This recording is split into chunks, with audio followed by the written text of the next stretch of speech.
YouTube पर सब साथी सब वीडियो अपलोड करे छे। यूट्यूब से आके अभी तक कते पैसा कमाई भेल है केना के चेक करबे। यूट्यूब पर वीडियो अपलोड करे छे और वही वीडियो पर जते व्यूज आबे छे वही अनुसार आके पैसा मिले छे।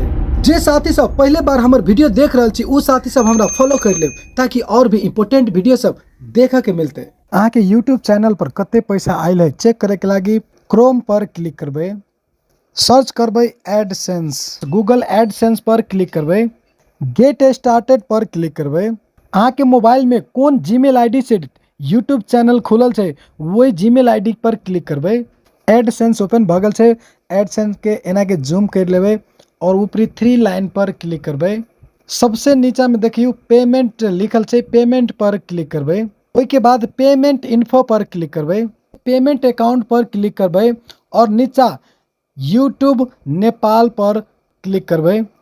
अजे देख रहल छी योर अर्निंग $5.47 हमरा यूट्यूब चैनल में अभी कमाई भेल छे और हमर ई चैनल जे छे नया चैनल छे ते के कारण से अभी ज्यादा कमाई नहीं भेल छे। तो साथ सब एना करके अपना यूट्यूब चैनल में चेक कर सके छी कि अहाँ के यूट्यूब चैनल में कते पैसा आयल छे, कते कमाई भेल छे। अहाँ के बैलेंस चेक कैल भेले कि नहीं भेले साथ ही सब कमेंट करब। Thank you so much.